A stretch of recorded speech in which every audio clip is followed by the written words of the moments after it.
Hey there, friends and foes. Good morning, multiverse. This is Back of the Cereal Box, the pop culture podcast that celebrates the fun of the Saturdays of our youth. So jump in your pajamas, grab a big bowl of cereal, and come celebrate with us as we take a trip back and return to the Saturday morning animated series Return of the Planet of the Apes. And we're going to do that right now. Saturday morning, it's fun for all. Cartoons and cereal, let's have a ball. Comic books, kaiju, pro wrestling too. The fun is waiting for you. Back of the cereal box.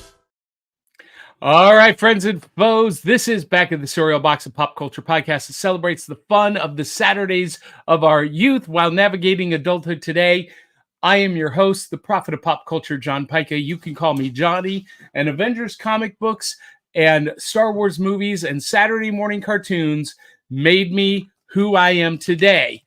And this morning, we're going to be talking about Return to the Planet of the Apes. And we are going to do that with the help of my two awesome co-hosts. Please welcome your wife's favorite redhead. She is a face painter, artist, actress, cosplayer extraordinaire, fan of all things geekdom, especially comic books. She is the one, the only Aubrey Cavett. Good morning, everyone. How is everyone today? I am doing great. I don't know about the rest of the people in our audience since they can't respond. Well, they can respond. Actually, you could type a response to Aubrey's question in the chat. Also joining us from a darkened hallway in Winnipeg, Manitoba, Canada. She is your emotional support Canadian. She is better? Willow Schuyler. Good morning, Willow. It is better. I'm going to get you a big one. I promise you. If you will pick out the one that can be ordered from Amazon Canada, our fans have provided money through Patreon to provide some of these things that we need. So do not be shy. Speaking of which, we need to thank our Cereal Box super friends. Work hard for that money, and we're stealing it from them. No, we are not. They're awesome. No. Thank you guys so much. They contribute it so that we can deliver a quality product. And for all of you Cereal Box super friends, everyone at the $2 level or more can join us live on air this morning, like a call-in show. You've got the link to join us in studio, our camera, your camera, and it'll be a lot of fun. So we're mixing things up, and we're making a bunch of changes. And you're going to see those changes happening over the next couple of weeks. I'm really excited about some of them. There's a poll on our Patreon page that everyone who is a patron needs to go and answer the poll for Aubrey. Not just for me. For anyone who likes to see Willow and I in something other than pajamas. Well, that is our brand. Jump in your pajamas, grab a big bowl of cereal, and join us in the virtual rec room to celebrate the fun of the Saturday mornings of our youth. And we're going to start things off right away. So normally we would ask, what's in your bowl? Because when I was a kid, Saturday mornings meant big bowls of cereal, sitting down at the breakfast table or in front of the TV in the living room. And we didn't have iPhones or tablets at the breakfast table when we were kids. We were literally reading the back of the cereal box. That was our newspaper. That was our world. And we were doing that in between the cartoons, comic books, and kaiju movies.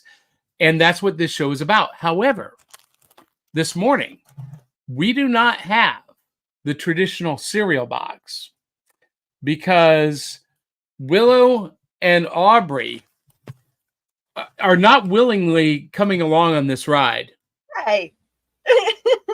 I am not willing. I am not willing. But we're going to do it anyway. So I teased on the Facebook event page that this morning we're going to be trying a combination. Thanks to our very special friend from Scotland, James Scott, who is the host of the Across the Pond Sports Network.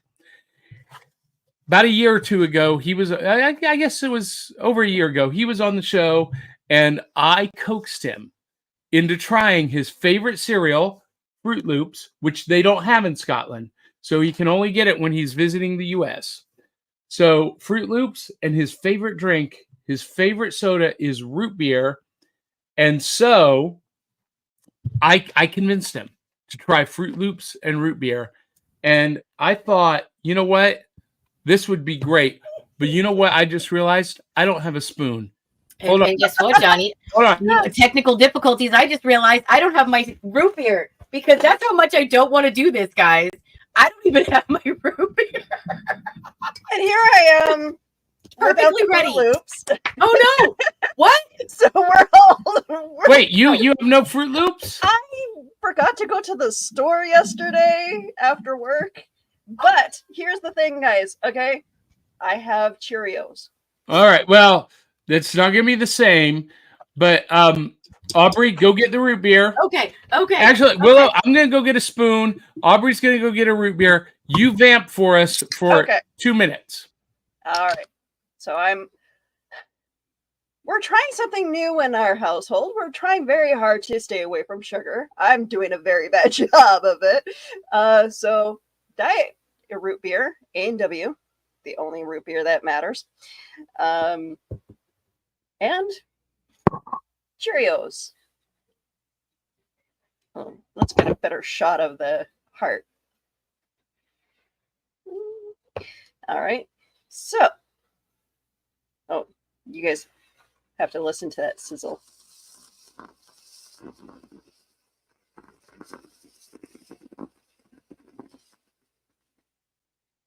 All right.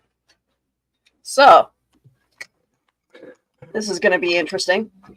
So wait, you didn't already do it without us, did you? No.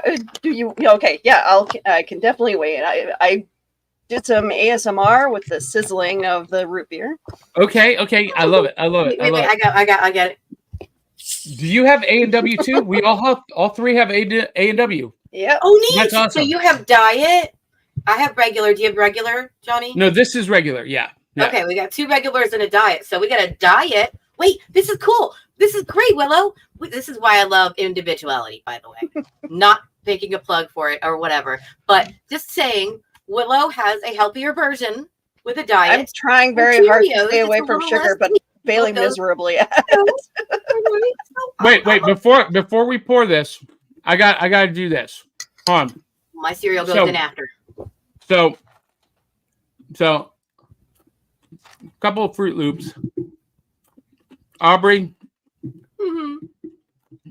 my mom taught me that after you eat Fruit Loops or any meal, you have to floss. So we're going to do that real quick. Wait. See? Oh, individuality. See, there we go. Johnny, you're doing that on camera, and that makes some of us uncomfortable. Let me get closer.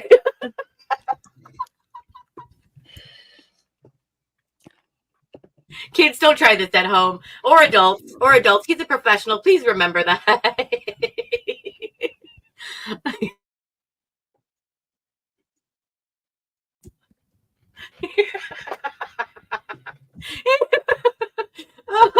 You know what, Johnny, you're exceptional because I would gag trying to do that. That was. You're welcome. So, yeah, you can't have Fruit Loops without a little bit of Fruit Loops magic. All right, here we go. Root beer is going in. Oh my. I'm scared, y'all. Now, James Scott said it was good. All right. Wait. How is yours? It must be your camera. Like mine doesn't look like yours. Mine has like white coating on it, and there's a lot of white powder. Do you see this, guys? Do you see the pile of white powder? Oh, you got the wrong thing. You got What did I the get? you got the Instable. instant. I got That- an Instable. That is going to turn into milk. Wait, no. Here's a good idea. I can shake it and the milk comes off. Okay, this explains a lot though. But are yours like weird shapes? I don't remember them being. No, They are. No, mine are rings. They are loops. You got No. the wrong thing. You got the Instabowl. No, these are rings still. Oh, Some this of them are smells. This smells really good. Look at that. All right. Well, let's get to it. Come on. I got hard stop at 9. No. You ready? When your friend has a time limit, it has to go home. All right. Okay. Oh no. Yes, here we go. Oh, it smells amazing. Oh, what?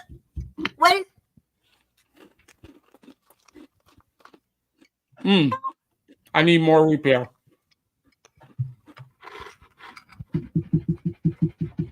No. All right. Well, what do you think? All the sugar in the world. This is unbelievable. I don't know if this would actually bring joy to the child that I was, but you know, it's interesting. But does it bring joy to the adult you are today? Bland, though. So the diet one with the Cheerios is a no. Yeah. Well, I'm going in for a second bite, but this is only for you guys. no. You guys are crazy. This is fantastic. Oh. This makes me incredibly happy. Okay, the fizzing with the melting of the cereal at the same time. Aubrey, I think the mistake you made is you got that Instabowl. So here's what Aubrey got. She got the Fruit Loops that has the the Instabowls where you add water and it rehydrates the dehydrated milk. And so it's all in one bowl. Yeah, but I got the pieces out of it. I think I still think there's probably some not. I think Johnny real- thinks everybody should like what he likes. No. But in this case, yes. See, Fruit Loops. See, Johnny just wants everybody to like your cereal with soda. What is going on with this is like a challenge at a sleepover. This is what I Exactly. remember. This is what I remember us doing. I'm gonna pull this gummy worms in the soup with mustard and leftover chopped up ham that my mom was gonna use. Yes. And we're gonna mix it up, and you're gonna drink it. I double dare you. That is what this show is about. Aubrey, we need to help you get in touch with your inner child again. Oh, just let me keep I have a good therapist who does that. I love this. Y'all go on Patreon, please, and vote that I can keep wearing my costume so I can keep the joy of Saturday morning alive. Please. My individualism is being threatened. I am the kid. I am the weird kid who came to school with a leftover costume. You know who you are. Admit it. You were that same kid. You did it too. You hid it in your backpack. Zentron is commenting this morning. He says, "Good afternoon, fellow cereal boxers." And he is coming at us live from his desk again, once again working on another scene from his 4K redraw of Laser Tag Academy episode 1. And did you know that he finished the cover, the VHS cover, and that was accepted, and it will be the actual published, reissued published art. Congratulations, Zendron! So cool. And thank you for saying something and successfully totally distracting me from the fact that was the grossest thing I've ever eaten with Fruit Loops in my life. Because you got the wrong. Don't give him any ideas, please. Okay, you know what? I will try the weirdest things on camera as long as I get to dress up in costume. Next week, it's the Oreo. Next week we're going to do challenge, Johnny. the Oreo Coca-Cola or the Coca-Cola Oreo Will-It cereal. No. We're going to try this in the bowl with milk. Oh my God. So, Help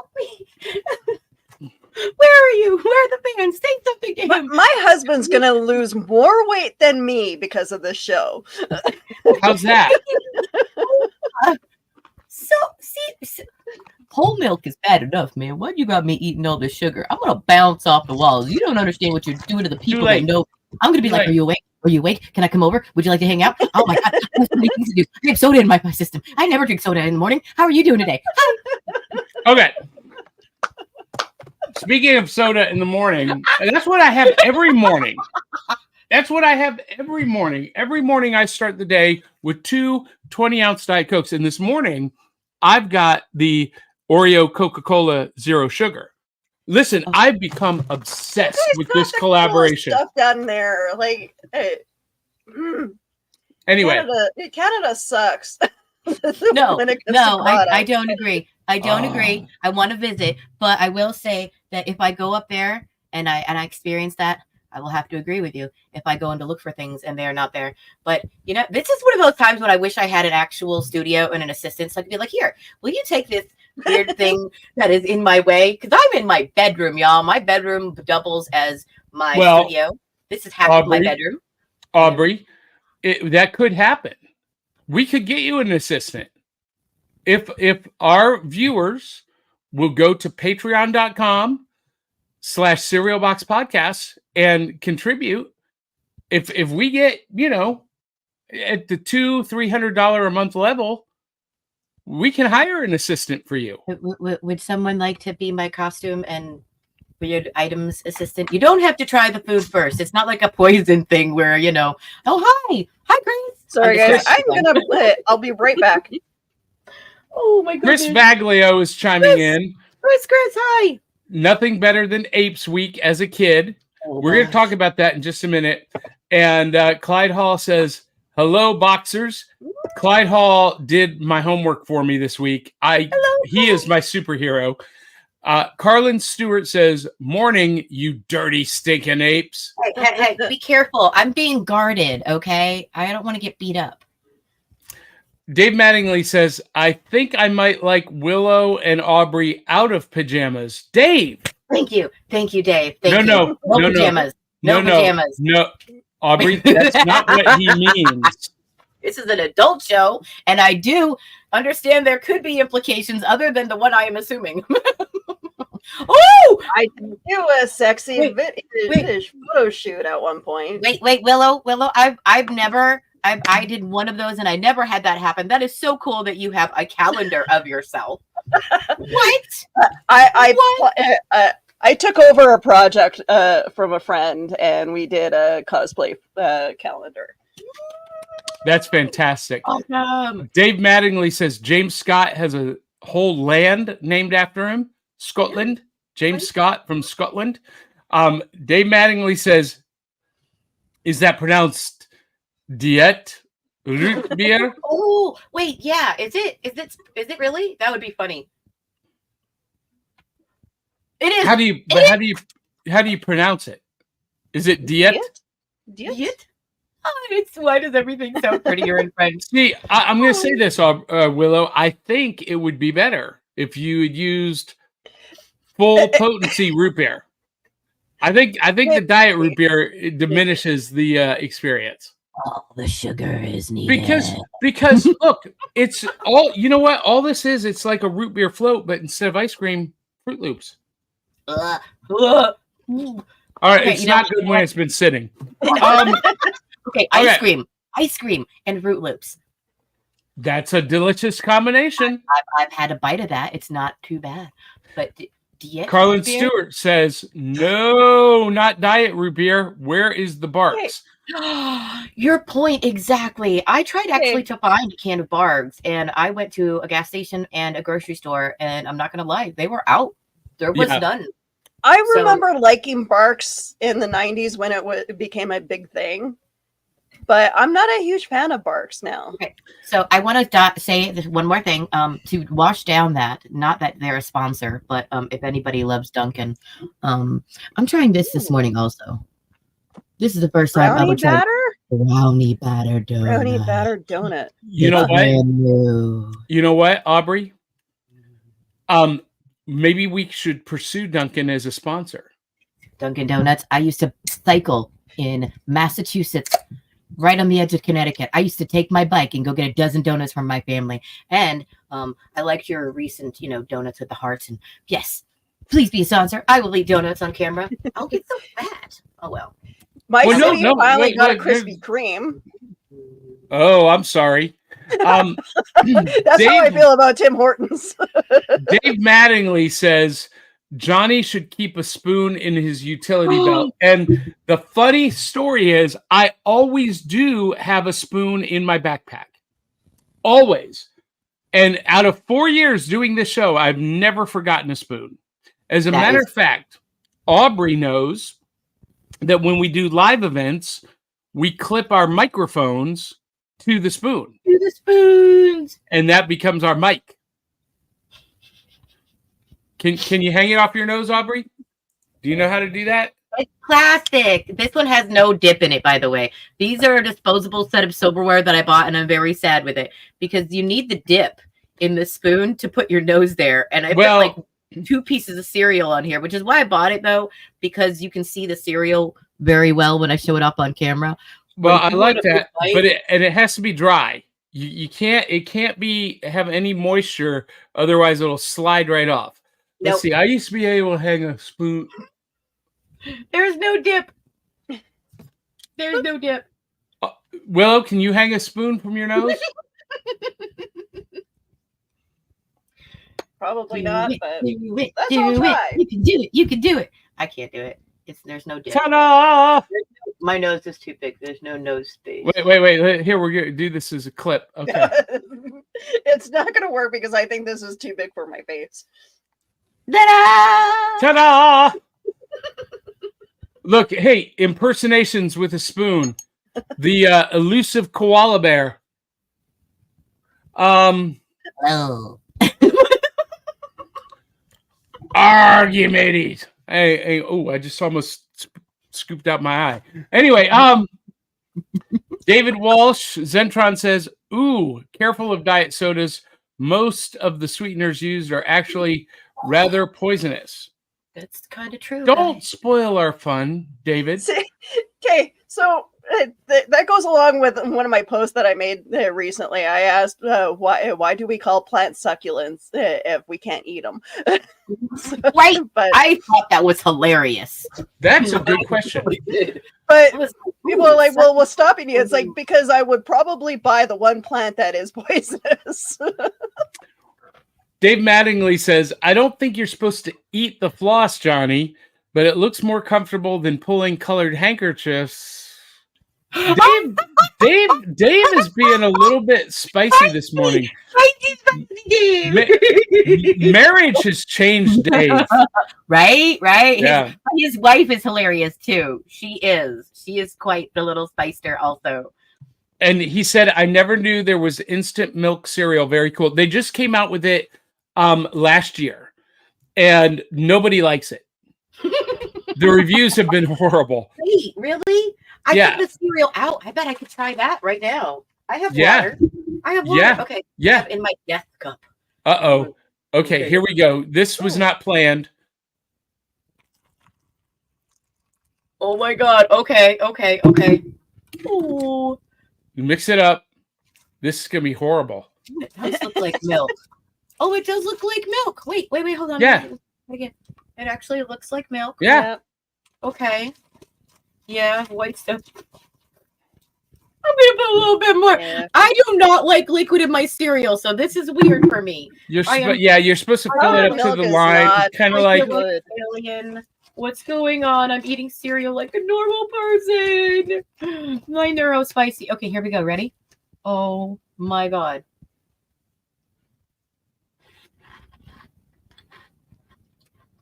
I know what it tastes like, guys. Who was ever the kid that had powdered milk when they were a kid? Never. Well, that's what it is, right? It's powdered milk, right? It's like the powdered milk when you were po folks or at the old folks' home. You know, the grandpa, the grandma, the cousin who had powdered milk. Yep. Never. Yep. And guess what? When you grow up on welfare, that is something that they give you in a lot of the. I'm not gonna lie, it does not suck at all. No, I'm really surprised. I used to hate the powdered milk when I was a kid. Like this face. Not actually as bad anymore. So Dave Mattingly says a fruit beer float. Ta-da! I love it. All right. Yeah. So, y'all, I do have a hard out at 9 this morning, so we're going to keep moving along. I am navigating adulthood today. We are doing a refinance on our house, and the appraiser that we got to sign the papers at 9. So we're going to keep moving pretty quick this morning with prizes from the cereal box, aka new loot. We were reaching into the cereal box and pulling out a prize, and this morning Aubrey has something for us to show off. Aubrey, take it away. It is so hard to get this out of a cereal box. Woo! If anybody likes board games, this is one of the old ones. Not one of the reprints. Not one of the newer ones. This is one of the retro paydays. Okay? And when I say I was ecstatic to get this from my friend, I was like, how is it in that good of a condition? My box was falling apart. The edges were just like frayed and like separating. So Aubrey, yeah. Oh, that's what I was just going to ask, is if you could open it real quick. So it even smells like the old ones. Now, there should be a date on the back of the box of when this was actually published. Oh, it's all scattered all over the place. Oh, it's the old thing. Yes. Oh my gosh. You want to say? Can I make a confession? Yeah. I have never played Payday. What? Never. Look what I found. Monopoly instructions in the Payday box. So whoever had this last, but there's the Payday. There's the, oh my gosh. Mine didn't even have all these pieces together. That's so great. The money. Oh, look at that money. Oh, that looks pretty cool, actually. It's still in the plastic. Oh, really? It's never been opened. Never been opened. That's interesting. I love it. Oh my gosh. So this, and your friend found this for you? My dear friend had this in her closet forever. They found it. And I'm guessing that is issued around 1970 something. There should be a date on the box, on the back of the box. I don't think I've ever played this game, but oh my gosh. It was the first game I was allowed to own that my parents just said, here, you can have it. And I was like, I have my own game. So cool. Okay, so where is this supposed to be, Johnny? Tell the audience. There should be a date somewhere, like on the copyright statement, somewhere on the box. This says 94. Okay. Oh, wow. So that was the reissue. So this was this. Okay, to put this in perspective, audience, this game came out when I was 14. What, 2 years ago? Aww. Yeah, as I'm a grandma. Oh, by the way, guys, if I don't show up for an episode in the next couple of 4, 5, 6 weeks or less, it's because I'm going to be a grandma again. So navigating adulthood today while keeping in touch with our inner child. So we're reliving our childhood because we didn't get one. I'm gripping him a Minions outfit and a dragon cape because I'm that kind of grandma.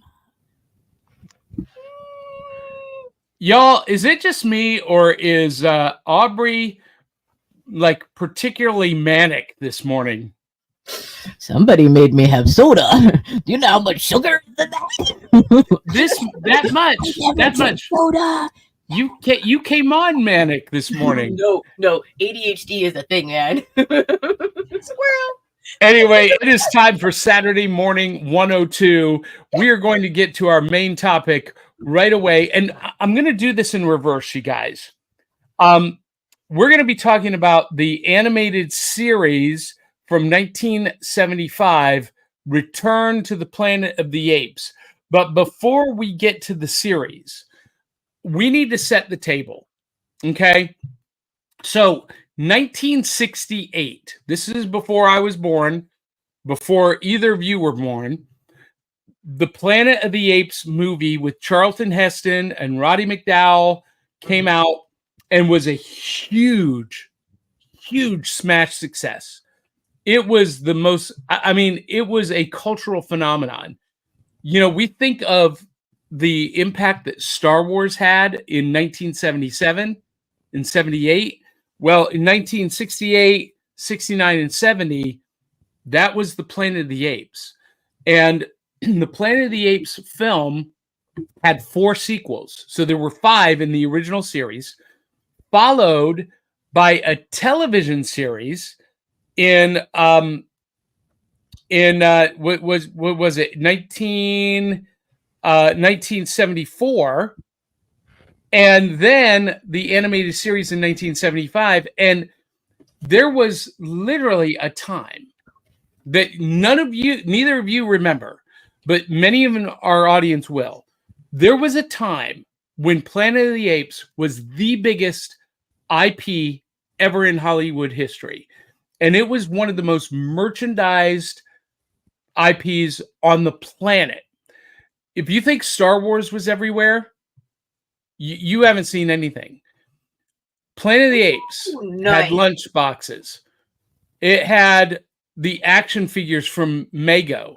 Oh, and, so cool. And I had every single one of these, by the way. The battering ram toy from Mego and this play set. This was the Planet of the Apes Village play set, which you see on the back of this other play set box, the Village. It was actually a repurposed Bat Cave. It was the Batman Bat Cave that was repurposed and remarketed as the Planet of the Apes Village. I had this, and that was probably my favorite play set because it was vinyl, it was cardboard covered in vinyl, and it would fold up into a case. And it went with me everywhere. But check this out. This is something I never saw before. So this is a scene in a bottle. It's a 3D diorama in a bottle. I mean, how cool is that? That's so cool.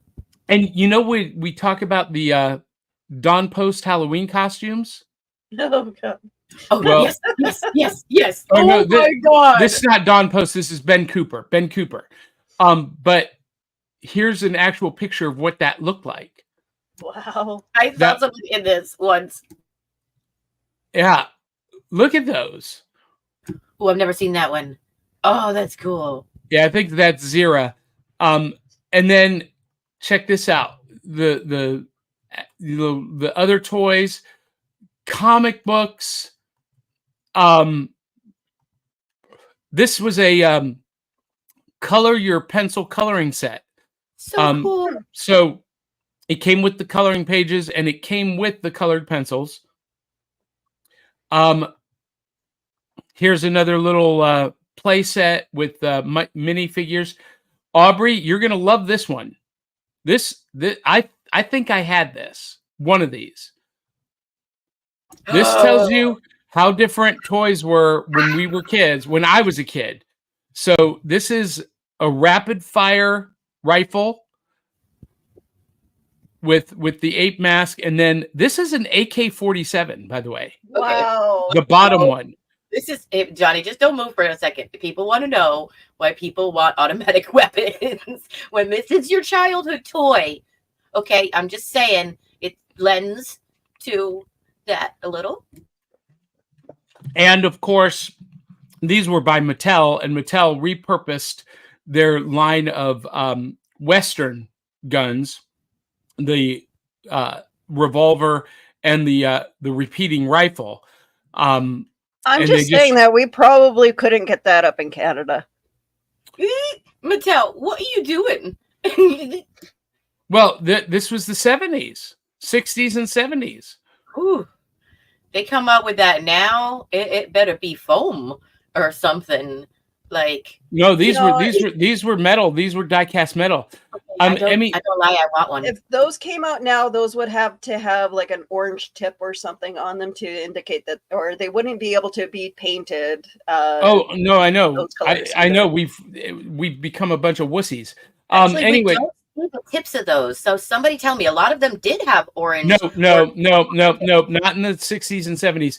That No? wasn't a thing until the 90s. Ah, see? Okay. Yeah. I turned 10 in 1990. So Yeah.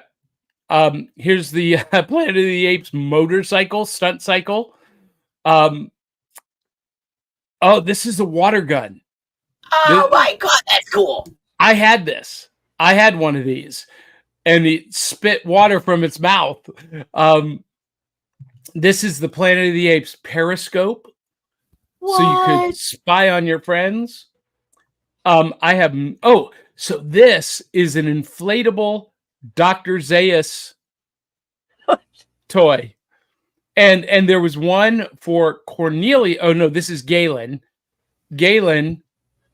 And I don't know. Was Galen in the cartoon? I don't think Galen was in the cartoon. No, I don't think so either. So all of that to set this table that when this show came out in 1975, Planet of the Apes was the biggest IP. It was everywhere. And there are actually newspaper articles that you can read about people going ape crazy. And when I was a kid, and you've got an ape on your backdrop, that's pretty funny. That's you're muted, Aubrey. I bought him. He's real. He's not part of my backdrop. He's a mask and an outfit. And by the way, just to let you know, it is, spooky season. People are doing that. This is $50 usually. It only comes with the top. Oh, he's about to fall. He attacked me. He's like, give me a kiss, Aubrey. Right? No, he only. This is my dating life. He only comes with a mask and a shirt. That's it. Interesting. $48.50 plus tax. No. I have to make him stand back up. Get your paws off me, you damn dirty ape. Hands off, sir. Hands off. I love it. So all of that to set this table. Tail of the tape. Return to the Planet of the Apes. Return to the Planet of the Apes. First Day with My New Tongue is a 1975 American animated television series based on the 1968 film Planet of the Apes and its sequels, which were in turn based on the 1963 novel of the same name by Pierre Boulle. Unlike the film and its sequels, the 1974 live-action television series, which involved a primitive ape civilization, Return to the Planet of the Apes depicts a technologically advanced society complete with automobiles, film, and television. As such, it more closely resembled both Boulle's original novel and early concepts for the first Apes film, which were changed due to budgetary limitations in the late 60s. And this show only ran for 13 episodes on NBC from September 6, 1975, and was broadcast through November 29th, 1975. And it reran until September 4th, 1976. And it aired at 11 a.m., 10 a.m. Central. So, it was a late show. So, and rightly so. And the voiceover credits were done by the one and only Ted Knight. So let's talk about this. First of all, little known fact. This is the first Saturday morning series that Johnny remembers seeing. This is my earliest memory. I'm 5 years old when this comes out. And I remember watching this and loving it. as a 5-year-old kid, but this was not a show made for 5-year-olds. That's why it was later. No. Because the first scene shows Yep. people hanging upside down on crosses. And the whole show had this very brutalism aesthetic. I mean, we are talking about a post-apocalyptic world where humans have been reduced to cattle, essentially, and the planet is run by apes. But unlike the film, which if you saw the original Charlton Heston film, which by the way is still one of the greatest sci-fi movies of all time. Willow, Aubrey, have you seen the original Planet of the Apes? Yes. I absolutely loved it. That's why I was excited about watching this. I don't think Willow agrees that it's one of the greatest sci-fi movies of all time. You didn't like it? No. Okay, so I did really enjoy like the remake of it and how much they put into like doing the makeup and training the actors to perform as apes. That was amazing. The original, I don't know. Like, I will hand it to you guys. You guys have your fan base. I'm not gonna try yucking on your yum, but I just, you know, No, you were saying something about that it was Star Wars before Star Wars was Star Wars.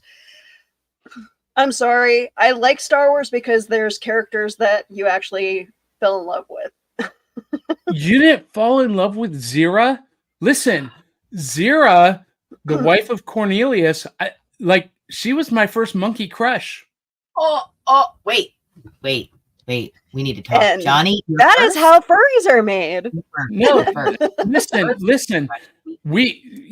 Charlton Heston, she loves Cornelius, but she also fell in love with the human character Charlton Heston played. And there's that moment. There's that moment. Yeah, there's that moment where Zira kisses Blue Eyes. And it's not weird at all. It's very touching. It's so sweet. And I don't know. Everything about the original Planet of the Apes is a masterpiece to me. But we get to this animated show, and it's set even further into the future of the Planet of the Apes because now they've redeveloped technology like planes and automobiles and television. And in this series, there are 3 new astronauts that travel even further. Oh, that's Nova, who I think Aubrey is doing a cosplay of this morning. But these 3, and there's Cornelius. These 3 astronauts crash land again, just like the original film, but they're further into the future. But it's still post-apocalyptic, and there's still this wasteland. And Aubrey, I knew when I assigned this that one of the things that you were going to love the most was these Doug Wildley backgrounds. Some of these I could put on my wall. Yeah, I agree with you. They were not in every episode. I noticed they were not all the time, but the detail in them is true old. Yes, there we go. Old cartoon panel. I would put this on my wall. I would put this on my wall. Now that's where I don't agree. The face shots, a lot of them, I was just like, I don't know. But there you go. You have a character, and that it's so brief to see those though. Those panels are beautiful.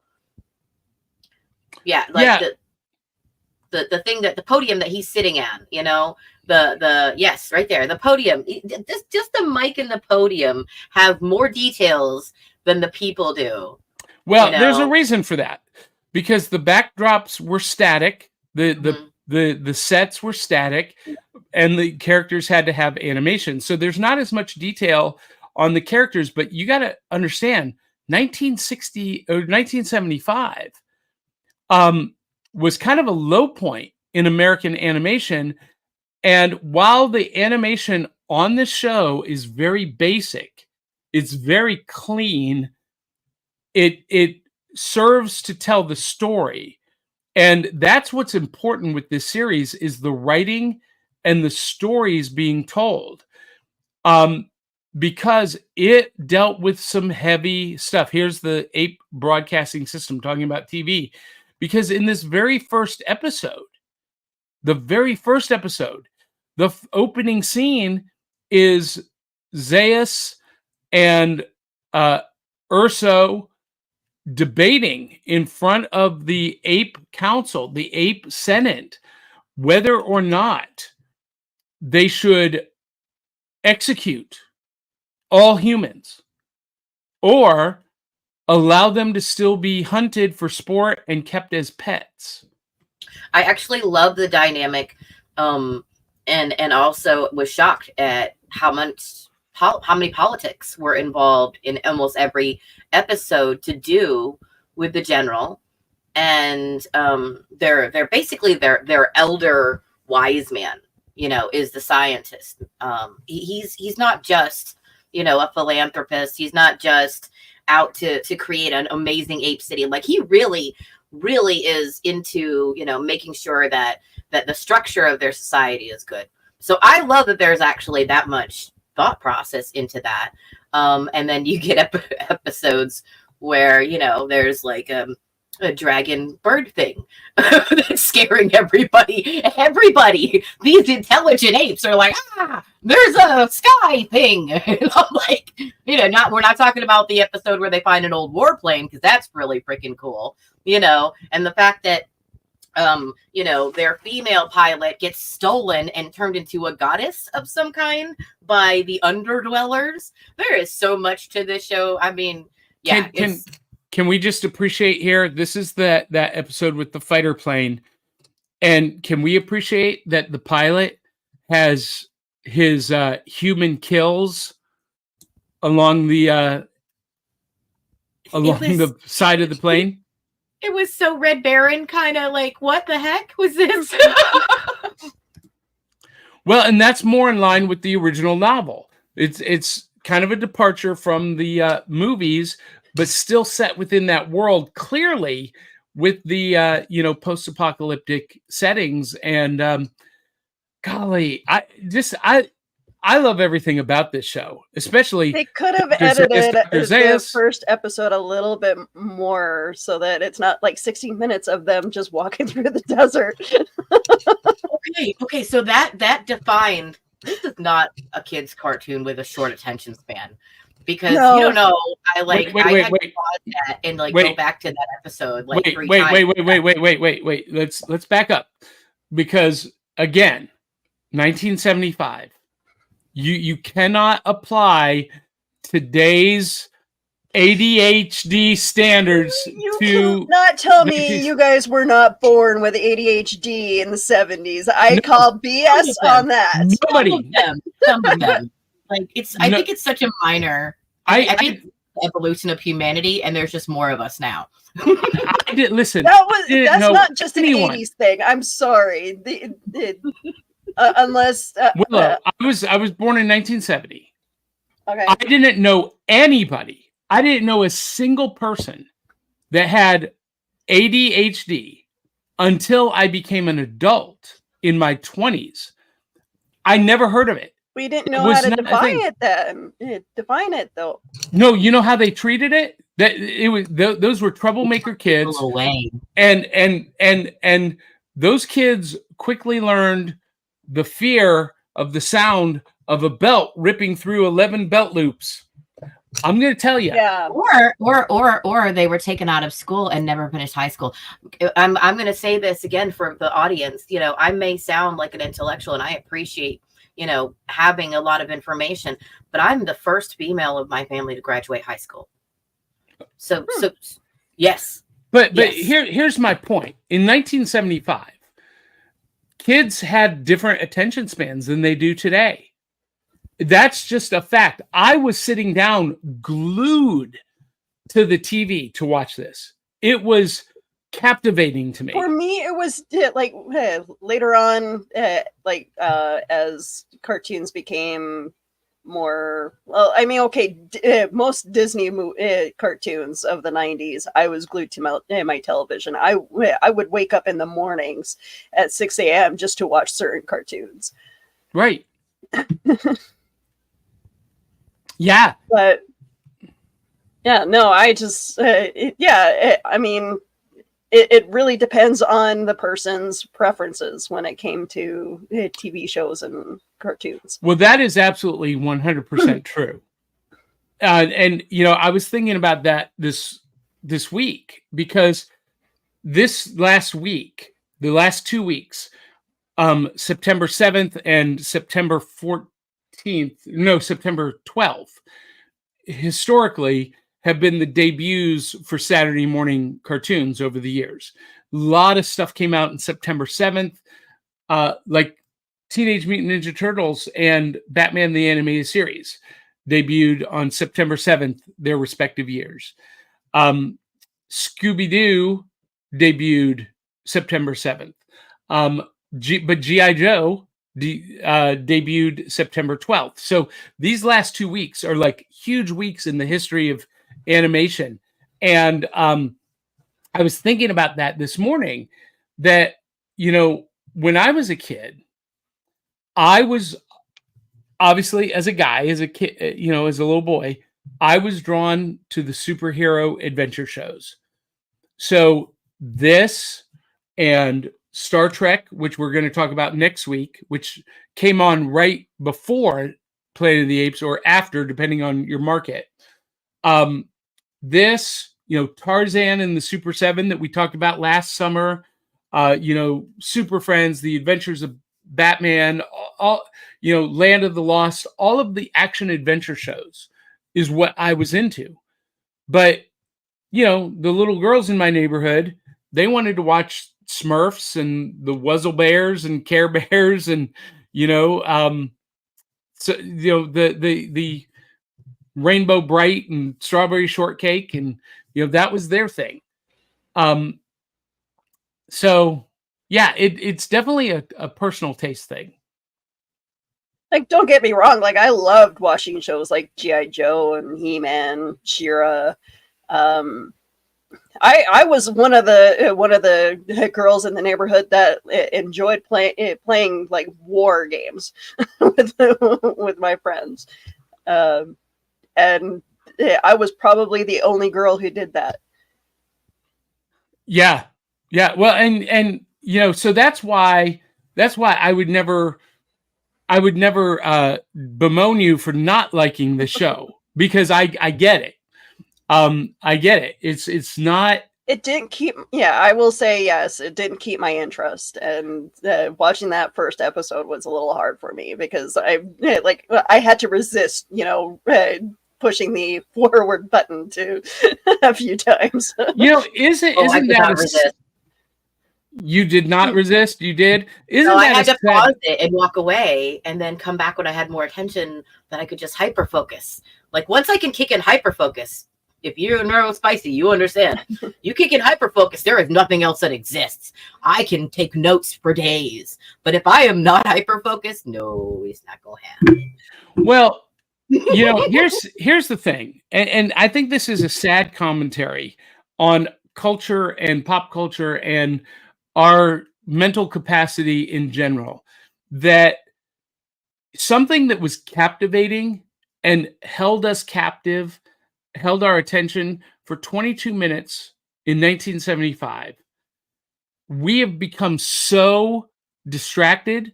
We've become, our attention span has become so short that we're clicking through, we're fast forwarding. We want 20, 30 seconds. And that irritates me.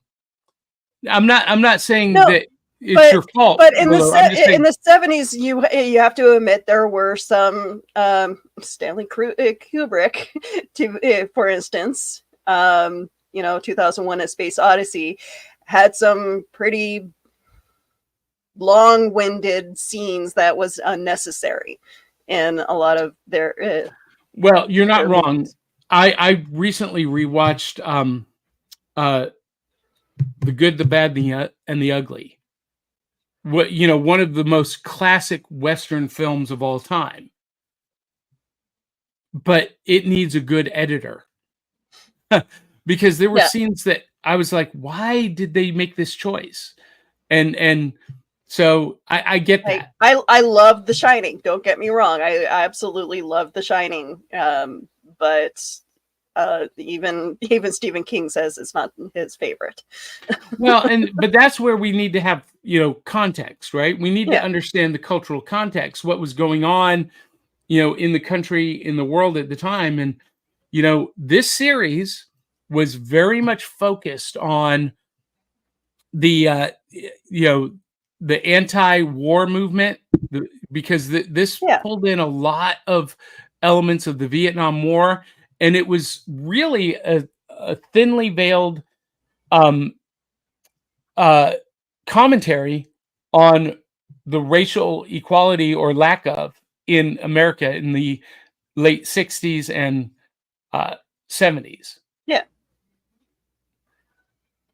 And like Charlton Heston, did a really good job. Like they all did a good job in the film. Like he was an amazing actor for his time. And, I'm sure that if they were to try to do another Planet of the Apes, well, they did.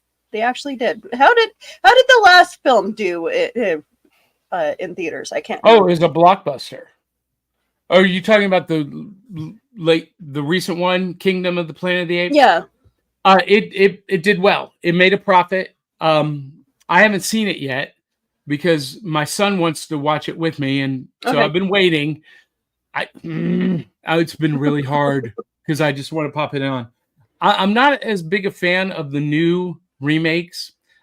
Personally, I don't like remakes to begin with. Yeah. I hate remakes. Sometimes they can be better, but I understand why they do it, because they're trying to bring a new audience to. Yes. But I don't know if this show would be something that they could bring back for kids nowadays. No.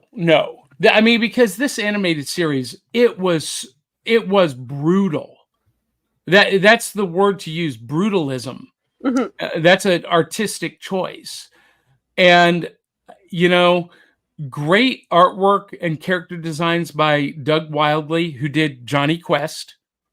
That's why I looked familiar. Okay.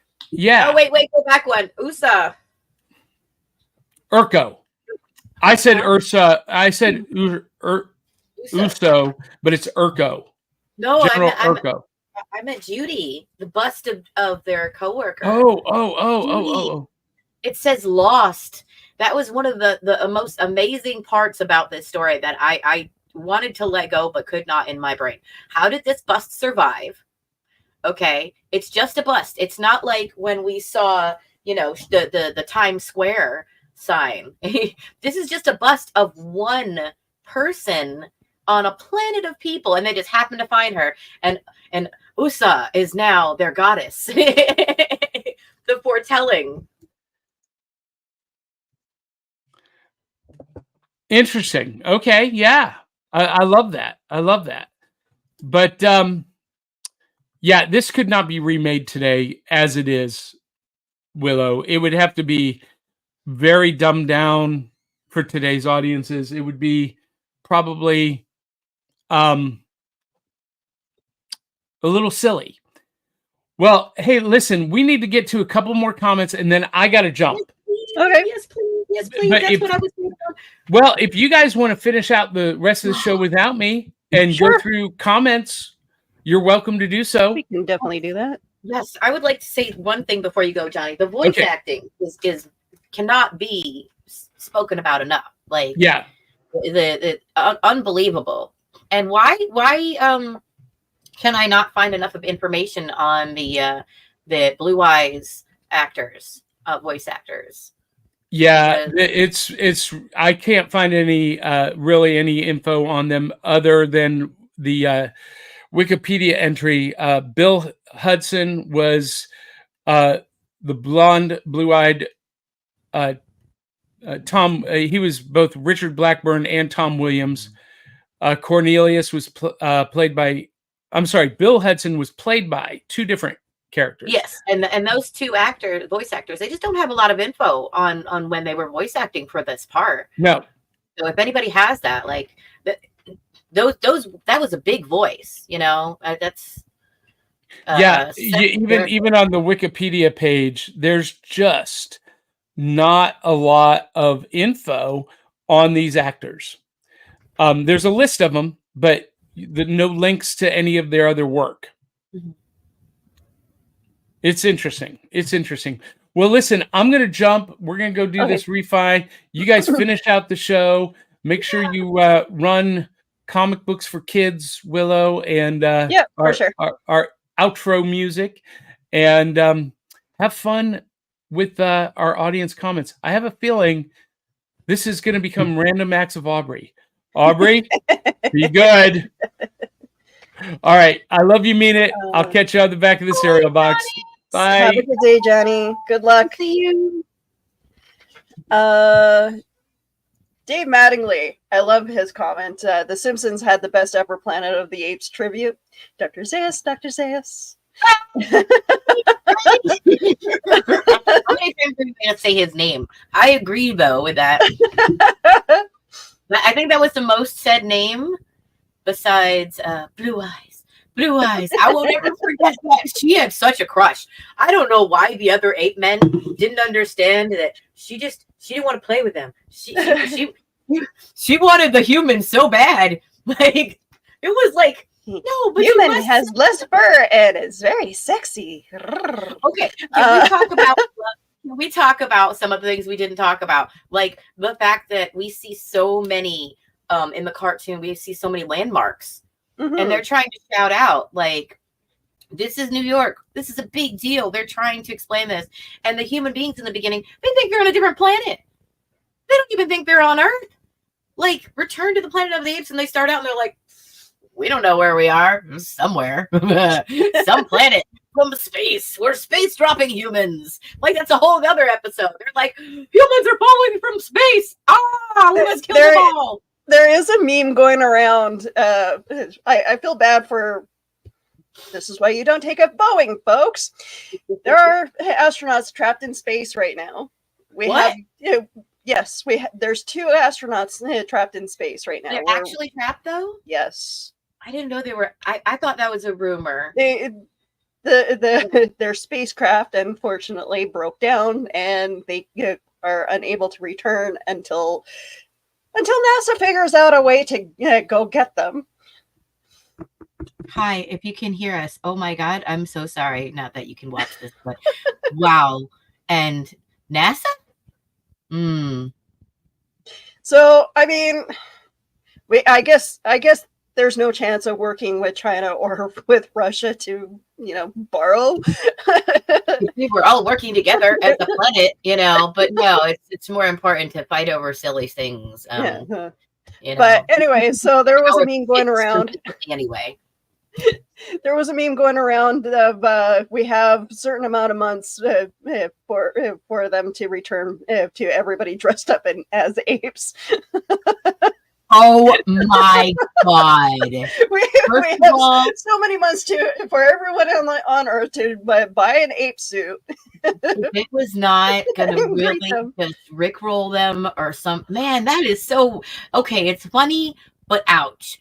But if we could stop them from the trauma, that's funny. Okay, it's funny. Oh my God! Figure out a way to get a big bust of the Statue of Liberty and put her in sand.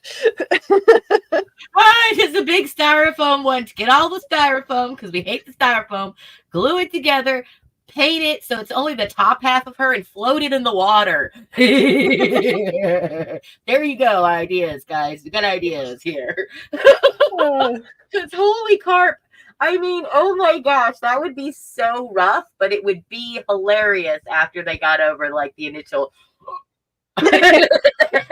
Yeah. I'm not gonna lie. Like I want to dress up for my daughter's birth and just show up in costume, like completely head to toe, and have this like, character coming into her room, like, oh, it's a baby. And it's like, what is going on? Just because of the same thing. Have you seen the stuff that people are doing? Like they're dressing up in costume to like say hi to someone, or like there was a grandma who, that was a story that was, I thought was so endearing. She dressed up like a dinosaur, and her grandson dressed up like a dinosaur to meet each other. And it was like, okay, yes, I remember that. Yes, I saw the video on that. So adorable. I am gonna, if you love me, if you love this show, get me and Willow a costume that's a blow-up costume for a full head, so that when we meet each other, we can show up like that to say hi for the first time in person. Because I feel like this should be a thing. And I have enough costumes, you're not gonna know it's me. Like, I'm just not even going to tell you which one it is. I got a giant black sheep head now. I will reveal that. Oh, that's funny. Don't ask me, but yes, I started a little club a long time ago called the Black Sheep Club. Oh, okay. And it's all I've got a crochet black sheep. It's all neurodivergent, neurospicy people. No gender, preference required. You've seen the pictures of my Meowlin, my fursuit, right? Wait, what? My secret identity on the weekends is dressing up in a fursuit. Well, I do furry conventions costume, here and there. Like, go with my head. We should do this. A couple of my friends comments though. Hi, everybody. So Dave says remakes are usually not good, but my favorites are The Fly, which I love, and The Mummy. And yes, both are really good. I agree. But The Fly was, I watched it as a kid and I remember loving it, and I had this huge crush for years on Jeff Goldblum. Oh, Jeff. Apparently, I thought I was like the odd one out. Apparently, that's very common for geeky girls to have a crush on Jeff Goldblum. Yes, that's actually really funny, because when Johnny and I went to the Kentucky Writers Conference, I actually got a Jeff Goldblum little action figure, the old one, with his like open shirt. Yep. And then I gave it to my friend Tabby, who's the author, for her birthday. I'm like, here you go. It's a little mini heartthrob, so you can just hold him close. I'm the weirdo. I liked the awkward comedians. Yeah. So like Jim Carrey, goofball, yep. Robin Williams. I don't know why. Furry and funny. Yeah, doesn't matter the size or the shape, but it doesn't have to be a guy. I have a huge crush on Velma. I'm enormous, and I have to say, I agree with the ape lady Zira, right? Am I saying her name right? So. Yes. I agree with her that it's interesting to have different things, but at the same time, I've never had an affinity for blondes. But she was staring at him from a distance in that cage, like that one. Because it was also common for geeky guys and girls to be attracted to redheads.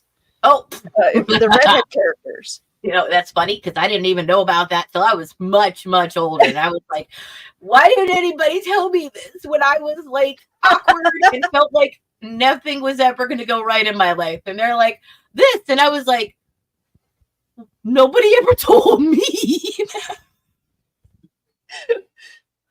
Like, I grew up in a small town, and I've always felt like the odd man out of everything. As soon as I started going to conventions, it's like, wait, I'm normal? Right. And I was the teen mom, I was fell into the American statistics of the country, and I was the teen mother, fresh out of high school. I had a baby popping out of me already. And, I did my best to go into college and whatnot, but I didn't start cosplaying or really doing that. Yeah, I did it when I was younger, when my parents would buy me things, but once I could have a job, when I was old enough to have a paying job and I was out of high school, I was a mom. I couldn't afford costumes, so I'm behind the grandma gun here with like a less than a decade worth of complete cosplay experience, and still having fun. By the way, guys, just to let you know, I did make this costume, but the sewing that I was planning on doing for the leather, I did not come through for the leather, so I ended up going to my Goodwills in town, trying to find boots and coats and vests and anything to cut up fur and leather, and everything is so expensive now. I'm not gonna lie, like $15 a piece. I used to be able to go in there and spend 8 to 10 so I could tear up some things. And so, you know, donations are always appreciated, but I could not find enough scraps, so I ended up finding a tunic and like tore it up and cut it up, and this had all like a neckline and turned the neckline into the belt, and you know, do a lot of work just for the weekend shows, and I have to like I am jealous of your hard work when it comes to that. Like I you know what, this was a coincidence. I went to find leather pieces so I could make the costume, because I'm thinking like, you know, Tarzan, Jane. I haven't even seen the show yet. I've only seen Planet of the Apes. So I'm like, basic costume. I'm going to piece it together and hand sew it. This guy right here, this lovely little monster. He's actually, if you guys can recognize his face, he's Caesar.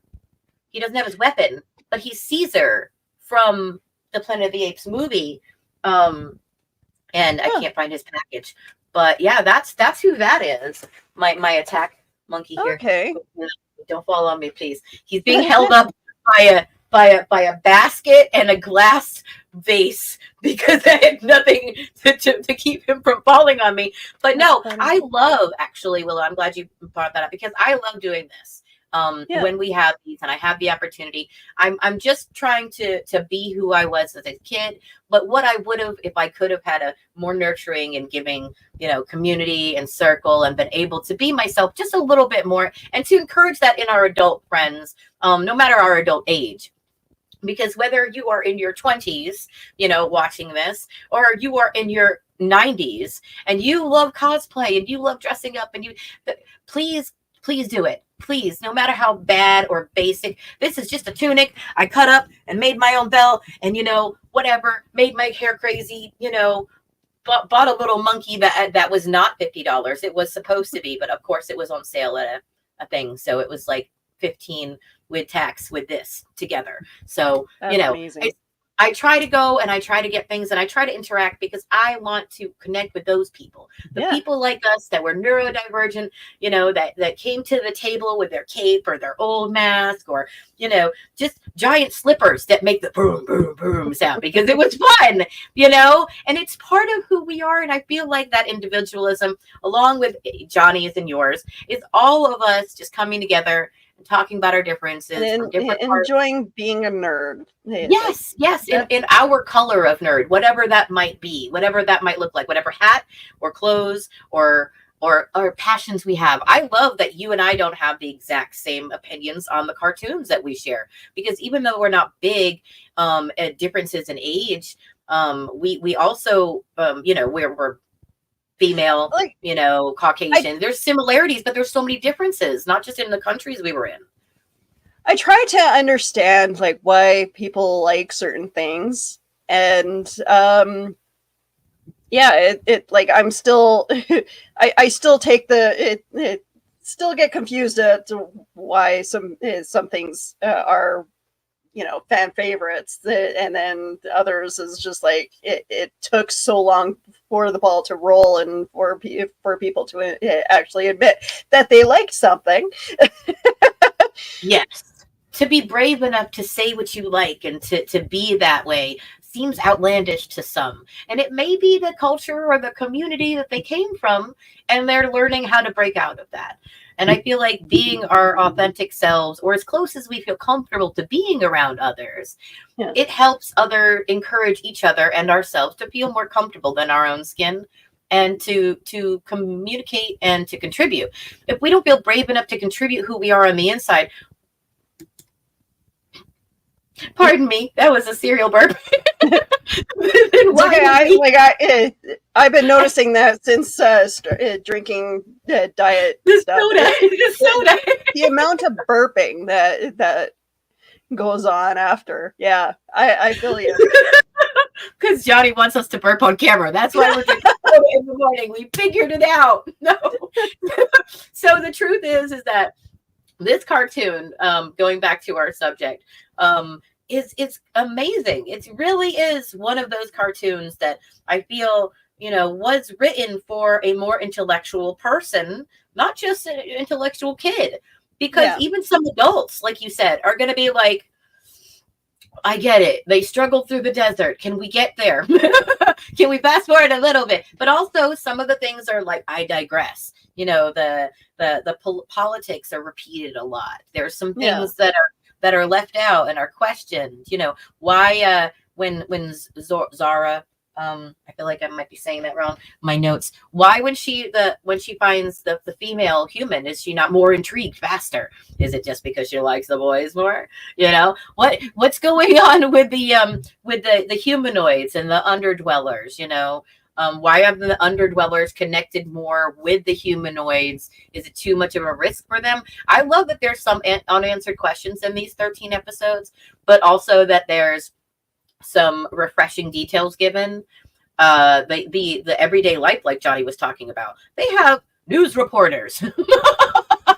They have news reporters with hairstylists, because not everybody's hairstyle is the same in this monkey land either. This ape culture.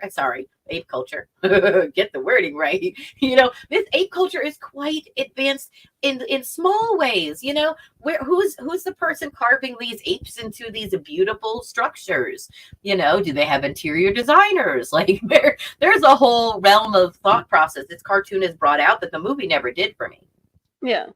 But you can also see like this, like with the ape culture, you can see the similarities of it becoming very humanized as well. And, the similarities between, the humans, being, taking control over, trapping the animals and using them for cosmetic purposes and scientific testing is the reason why the Planet of the Apes exist. It's like I love I like that I like that turn of the storyline of Caesar, of the revolution that the apes made. And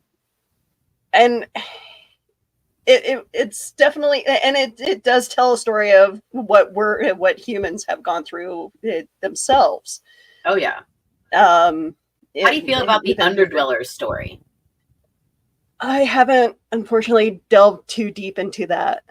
Yeah, but underdwellers, I love that the underdwellers go to for protecting them is illusion.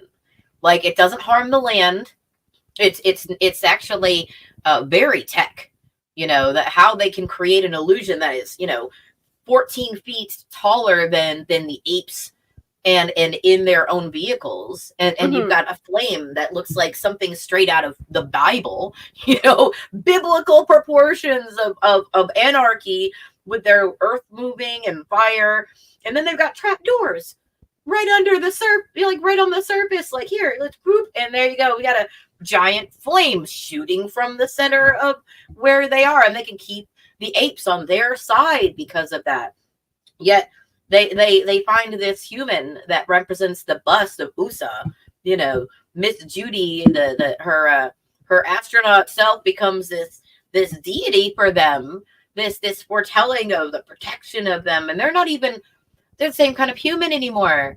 What I was looking at earlier, I was trying to find desperately this morning, last night, yesterday, and even some today. I was guilty for looking at my phone, trying to figure out the voice acting, like the voices. I feel like playing the human characters some of them sounded like extremely familiar. So if there is anybody watching that knows any of what the actors did previously, I feel like there is a rumbling in my memory of some of those from the Humans.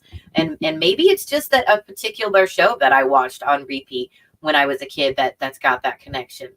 And I'm definitely going to go back. I didn't finish like the last 4 episodes of the season, so I'm on a weird cliffhanger where I'm like, I've seen almost the whole 13 episodes. So now I'm a completionist and a hyper focus, and I have to finish it. So that's what I'm probably going to be doing for the rest of my morning is continuing the cartoon so that it's done now, and I can be like, Johnny, the last episode, did you see that one? Because we're going to talking about that.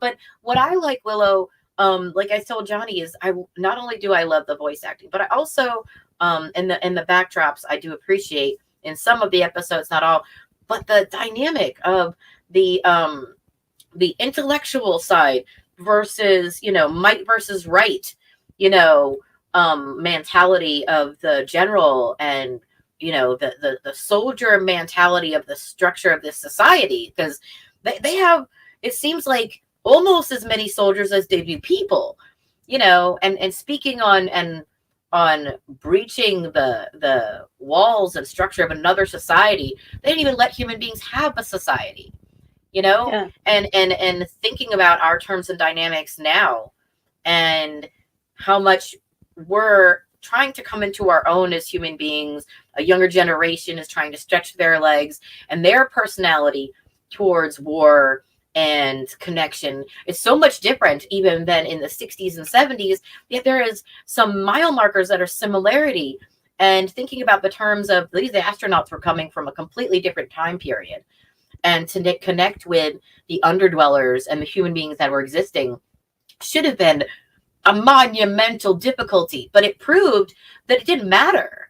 It was about survival, and they were going to find a way to communicate and connect with them, and actually ended up making the underdwellers' lives and the humanoids better, their lives better, just by being there, and being able to communicate. And the fear of communication, like the fear of, if I communicate with these people, they will make my society less, and destroying that illusion. I love when a cartoon kind of like tips their toes at that, and they're like, hey, we got some stuff that we're talking about that maybe you don't want to talk about, but we're going to make it fun because it's cartoons. I do love that part about this. Yeah. So, okay. I'm trying to see. Dave Mattingly here. I hate every ape I see from chimpanzee A to chimpanzee. Kate Hawkins says, I feel like ape world government should be taught in school as our history yet to happen. Ooh. Kate, some of your ideas. Ooh. I mean, like, I'm honestly, I'm surprised that we haven't seen our animals gain, more humanized thought in the last. We have. Think about it. Think about the birds videos that they've come out with, the bears that have started living amongst human beings, raccoons that are doing very, very unusual things. You look on the internet, they are not fakes anymore. My cats are super, like, I'm there are times where I look at my cats and I'm like, holy crap, you're watching TV. Whoa. Like, I'm sorry. What do you guys watch when I'm not home? Right? I knew the universe was odd when the first time I saw a cat use the toilet and then flush it. And then I went, oh, I know some people that don't know how to do that. Okay, what's happening? Like, there are times where I'll even get like the look from one of my cats of like, what are you doing? Like, you're strange. I have met some intellectual animals, and then I have met the animals, and I'm like, thank you. You remind me that some of you are not as smart as human beings. Thank goodness there are some, but yes, humanized animal stories. There is a psychological thing where we like to see human traits in things because it makes us feel more comfortable with them. Some of us, but no, then there's some times when you're like, you put those little like talking things in front of the animal, and they learn how to control the human. They go, I want treat. Yeah. No. I know. Why did you make me puppy talk? Oh my I have God. been tempted to get a couple of those buttons to see if I can get train my cats to say something. Okay, I kind of want you to do it, but it sounds spooky too. My cat Twinkie, whenever I'm home, and I'm trying to clean the house, there are times where he bugs me to get me into the kitchen, and because he likes to watch me like do dishes and do like the general cleaning. He likes to hang out with me in the kitchen. Oh, that's but it's just like he'll sit on his little his chair, and but then he'll fall asleep. It's like I'm not gonna stand in the kitchen just to watch you sleep. But he like bugs me until I actually get up and start doing something. Like That's so adorable. He's my authority. He's the one that makes me do stuff. Mom, are you finishing your kitchen chores? Are you finishing your? Yeah, but if I don't like, he will literally become a brat if we aren't doing something productive. So is there any other talks about the show? Because I want to know people's opinion of the monsters and the creatures and the instances, if there have any. Because we've got a sea monster, we've got a flying dragon kind of monster. With like, it's in the future. You would think there would be other animals besides apes, and there are. And I kind of like the creation of them, but they're also kind of goofy looking. And I like that too, because it's not like your standard dragon or your standard Nessie, the Loch Ness monster. Kate Hawkins says the pacing might have been slowed down to match the tone they were aiming for. It was probably the artistic decision. And I don't know if that was like all throughout the series where it was kind of slow in parts. From what I gather, it seemed to pick up as the show progressed. But like the art is amazing. Like that. Here's the thing. Like, okay, so those of you who are fans of Archer, I can totally see now where the first theme, like where the theme song plays, and I can totally see where they got that from. Yep. The opening sequence. Do you want ants? This is how you get ants. Sorry, I've seen all of them too many times. No, I know, but like Archer is one of those shows that pokes fun at Venture Brothers. At pop culture. Mm-hmm.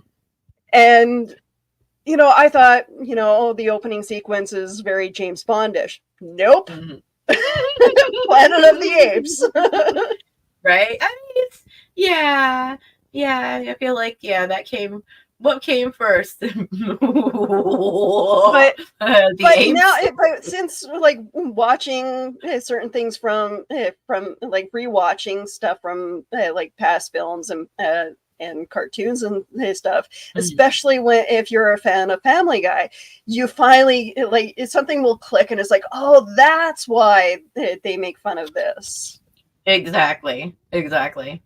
Now, have you seen, mentioning briefly Venture Brothers, have you seen Venture Brothers before? No, I haven't gotten into it. I know. Same pop culture kind of thing going on there a lot. It's a little tough in spots to watch sometimes because it can be almost stupid too much. But then you get some severely intellectual episodes that talk about like things that matter and like pop culture references. You're like, oh, there's so many everywhere. But they've come out with a new season, so that's the other reason I was bringing that up, is because it's relevant for now. I will say that about this cartoon, it makes me wonder just a little bit, like if they would be willing to do another animated series, because I haven't heard anything. So if there's anybody out there that's watching and, you know, are they in the works of doing something like this? Because I feel like there shouldn't be just one. Is this the only one? We never got to talk with that about Johnny. Is this the only Planet of the Apes animated series that exists? I did not search that either. So, because I haven't seen anything. I haven't heard of anything. I mean, there's.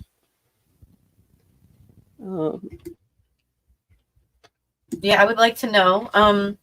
If there's not, I feel like this is something that, you know, we've done the movie. They've brought the movies back, and I love that. And I'm not going to say I'm caught up because I would be lying. But I feel like an animated series. Yeah, that's the only one. Yeah. Okay. I feel like this is the perfect time. You want to talk about politics. You want to talk about life. You want to talk about things that matter. Bring them back. Let's go back to the Planet of the Apes. Let's go back. Let's find some stuff to talk about. Let's put some good music in it. Let's put some good actors in it. Let's put some dynamic anime style, in-depth old 60s, 70s backgrounds in there that I want to use on my wall. That you fall in love with.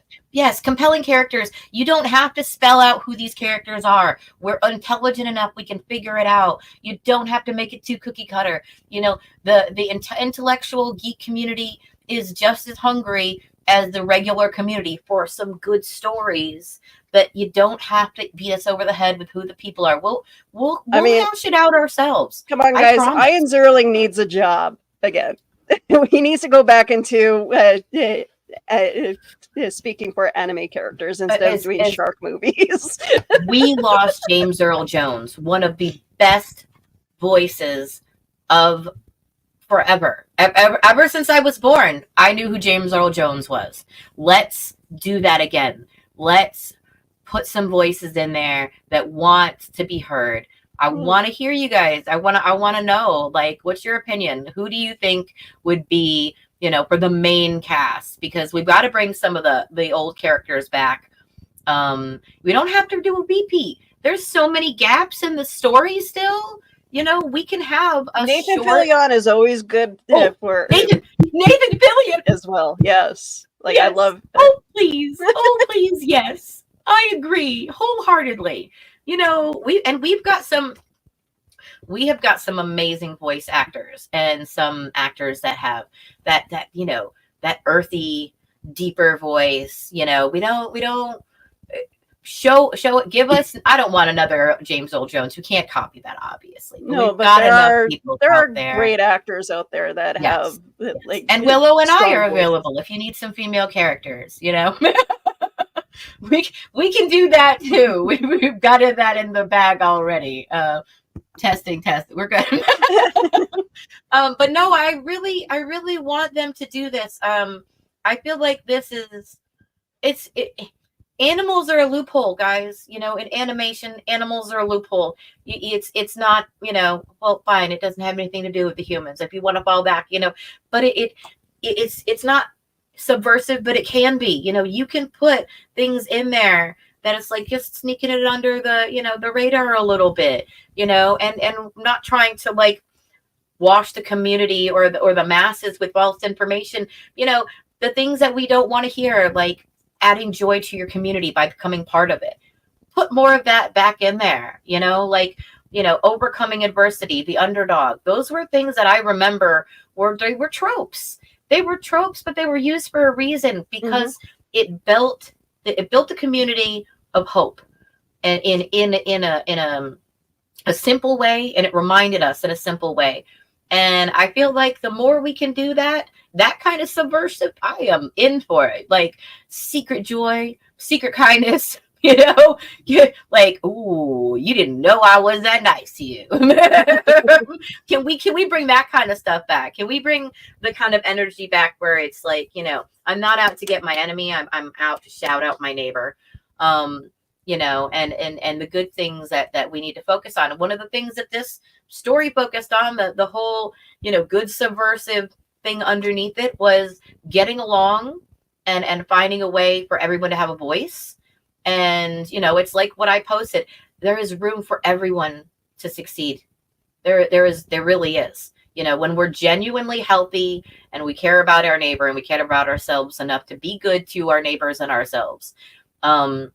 Whether your neighbor is a homeless person or a pet or an immigrant or someone who was born in the land you were never born in, or someone who was born in the hospital down the street, it doesn't really matter. Like, and this story, like Johnny even mentioned, he said there was some stuff going on where they were talking about it. I love that kind. Yes. Do I love the slapstick that makes us laugh and goes, come on, that can only happen in cartoons? Yes. That is also in here because Nellie the Loch Ness Monster would never look that cute. Not in IRL. No. Like, that was an adorable little green thing. I don't know what was in the water. I don't know why it didn't explode when the ship did. If a spaceship is going to explode in water, if it's that, you know, there was some water mist and it went, but the sea monster's like, hey, apes, what you do? And I'm still here. I'm cool. It's like I lost like a third of my water, but my underwater habitat is still going. And they have cattle. Like, that's the other thing. If you guys didn't make it through all 13 episodes, you want to talk about some weird looking cattle, let's talk about what these people are living on. David Walsh says currently they're more focused on representing everyone on screen instead of how it used to be, where they showed us what we could be, gave us something to aim for to achieve. Yeah, gave us something to aim for to achieve. And well, I kind of understand that perspective. I kind of understand that they gave us something to understand and achieve. I also understand that even in these cartoons, like, we've got a female, we've got a white guy, and we've got an African-American person. Yeah. And so, you know, there were people back then that were saying, oh, why are they putting, you know, women in other cultures in cartoons? They were saying that then too, about these cartoons. So, I mean, there was some stuff in there that was like, you know, people felt like they were being shoved down their throat just a little bit, but even then, and I have to say that, like, it's how you approach it. You know, if you can get something out of it, great. You know, if it's not your cup of tea, you know, that's why we're trying to get people to bring more stuff, more tea, just more. It doesn't have to be the spicy tea, but that can be good too. You know, you can just bring more. It's okay. People are like, there's so much content out there. I mean, not as much as there used to be. There's a reason why struggling artists were such a thing in animation. There are so many voice actors, when we talk about the voice actors, who didn't get enough credit, didn't get paid enough, you know. And as much as I hate to admit it, you know, starting out artists, as Willow and I are in the, you know, entertainment industries in a lot of ways, you know, I do not have as much experience. You know, I have one voice gig I've done. I worked for someone who used to be a writer, but I've never had any of my own writings out except a poem and a short story. You know, we struggling artists is a thing, but still the struggle. If the more we show it, the more we put it out there, the more we do it. It gives us something to aim and achieve for. And it encourages the next generation and generations following to do that too. You know, yeah, it's never going to be perfect all the time. This morning, I had such a big wardrobe malfunction. I wasn't even sure I was going to stay on camera. I actually had my bra completely come off on one side. So, and I'm still sitting here. Still got up and came back down and couldn't fix it. But I'm still here. We do what we got to do, but we bring that energy, whatever that energy is, in a good way, you know, in a positive way. And so I feel like, yeah, was there some stuff, you know, back then that was maybe a little trash? Yes, but there was some good bones to some of it too, you know. And this has good bones in the writing. It has, you know, a dynamic to it. Is every part about it great? No. But is there worth pieces like this that are worth revisiting every weekend? Johnny reminds me by throwing in, you know, a wrench in that, going, we're going to watch this. And I go, oh, another one I've never ever heard of, never mind seen, but that's okay. And I love that. And that means there's so much more to delve into. And there is I feel like a lot less. And so the YouTube stars, the comic stars, the people that don't have their art out there, you know, Cade Hawkins has a cartoon out there, guys, on our network. We have an animator and he makes some funny stuff. And, you know, if you like that kind of stuff, you know, because there's all different kinds of stuff, check it out. And thank you, Kate, for being a part of the team. I love chatting with animators. Willow, is there anything that I have missed as far as pointing out? And do you have any good comments or comments? There was Brad Parnell. I'm almost 59. I never once heard anyone complain about women or minorities in cartoons. There were plenty of minorities and women characters in cartoons since the 60s. We grew up with them.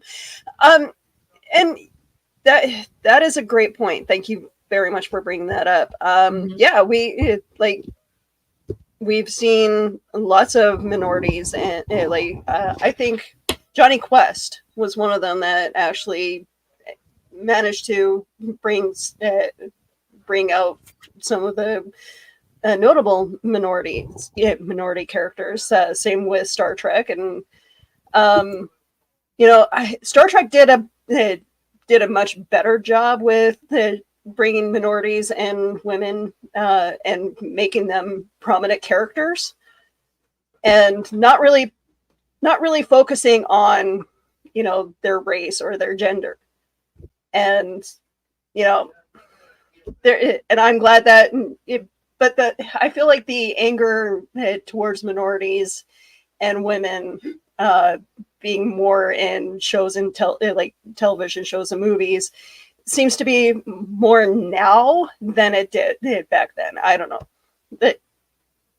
You're muted. Well, I agree with you that it feels like there's more. I feel like that people are just more comfortable speaking out about it, and there's more people have a voice about it, and more people being heard. Like the loudest voice is the squeaky wheel is going to be the one that gets heard first. So, we just got to be squeakier about the good stuff. We got to remind them there's stuff out there. Like he said, way back when there was people of all different. Nobody said in this cartoon, "Oh, Judy's a woman." Nobody said in this cartoon, "Oh, Jeff's not white." Like that wasn't brought up, but at the same time, if something about culture or gender was brought up, it wasn't something that was going to be complained about back then. A lot of times there wasn't as many people watching. There's a lot of people watching stuff now. There's people watching, there's people listening, there's people speaking out. I feel like that's going to feel like there's more. I'm glad for the conversation. I don't want to shut people down. If this is your opinion, please let us know. Not everybody has to have the same opinion. Gracious no, that would be so boring. See, that's what I like about Star Trek, and I'm glad that we're gonna be talking about that on the next episode, where Star Trek had a great way of showing different cultures, but not making it where it's right. Some people call it ramming down our throats. Yep. It's showing the appreciation and how to show that there's a respectfulness of different cultures. Yeah. Oh, definitely.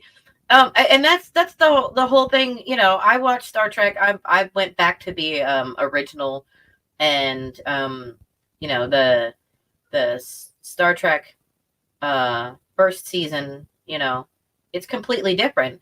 I've actually never seen the cartoon, so I am excited about this. I will say that Guinan and Geordi were two of my favorite characters in Star Trek.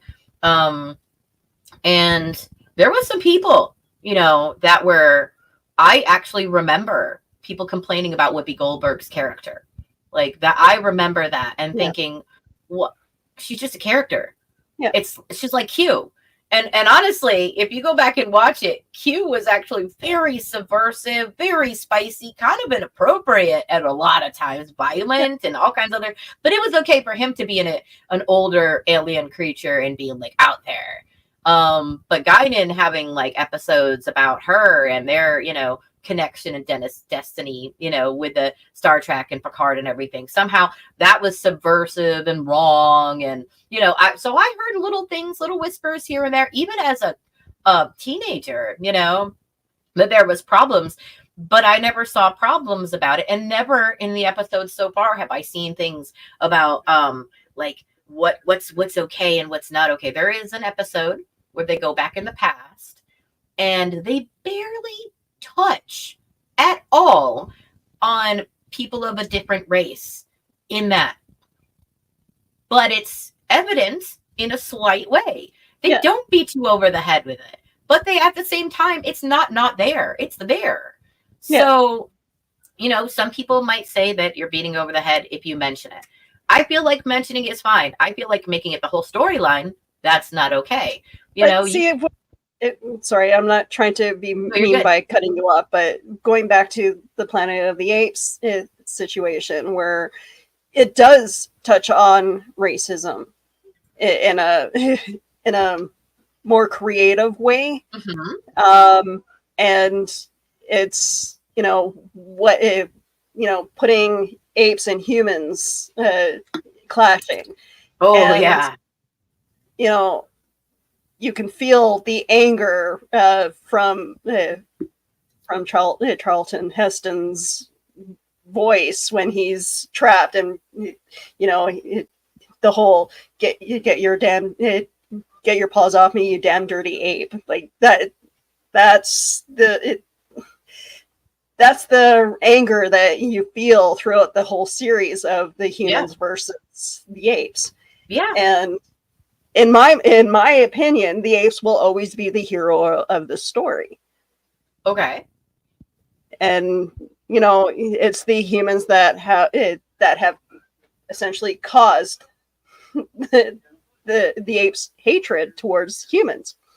And in this story, in the cartoon, it's the apes that are trying to keep humans in their place. They're trying to keep the humans from gaining a sentient society that can function on its own, that is healthy, because they want them to be reliant on them. You know, it takes these fragile, pale-skinned creatures and turns them into slaves, and they aren't even in zoos. Like, they have and they're studying them, but they're only studying them because they want to prove that they're not smart enough. Because once they are smart enough, they're going to destroy them, because they could ruin their society. Because they did ruin their society, and they don't even acknowledge, by the way, in the beginning, that apes were enslaved by human beings. It's like hush hush. They don't in the cartoon, don't even want general ape knowledge to know that. So far is to hide a day in the zoo book at the top of a mountain in this episode. You know, they create a hot air balloon, you know, and they're trying to work it, and they need the human being to create the steering mechanism. And in that episode, the whole thing is they're trying to save and protect ape society and human society that exists then from a book about a zoo, because it proves that the apes were locked up in that, and that's what they're doing to humans. And that's a revolutionary idea, and how ideas can be a revolutionary and how they can be dangerous. Like that I feel like that the undercurrent of that whole episode is that information can be used in a dangerous, violent way to control people and to alter the perceptions of people. And so half-truths in this area. How many of the apes in this cartoon society know that human beings have the capability to do this? Do they know where the plane that they found, you know, that was a human relic from World War II, I think they said, do they know that was a human relic? Or are they going to make whole ape society think it was created by the apes only? And do they admit that all of the little human things that were left over that they've been altering and trying to use, are they admitting to the ape society that those are human created? Or are they saying, because they created this ape place above they will go underneath and they see this ruined human society and city. So if the other apes don't go down there, do they even understand that they built on the ashes of human society, and what that would do if people knew, like the whole, would it crumble their society they created? And so, I mean, we can go on and on about this subject we should probably. Johnny's probably end the show. End the show. But, End it. So what I would like to know is, as someone who's not a fan of the Planet of the Apes, did this make you more of a fan by watching it? No, not really. I'm sorry, but It's okay. no, if I watch the new movie and look at it as like with as much passion as I did when the remake from early 2000s came out, because the production quality of it and seeing like all the behind the scenes and stuff, that's what made me kind of a fan of those movies, was because, you know, they did so much to for this to bring out this movie. And I mean, I will a lot of the actors I really enjoyed. So like the makeup, the amount of makeup that they did, like there was a lot of special effects that wasn't, you know, computer generated in that movie. It was actually, you know, the makeup was actually done via prosthetics and costuming.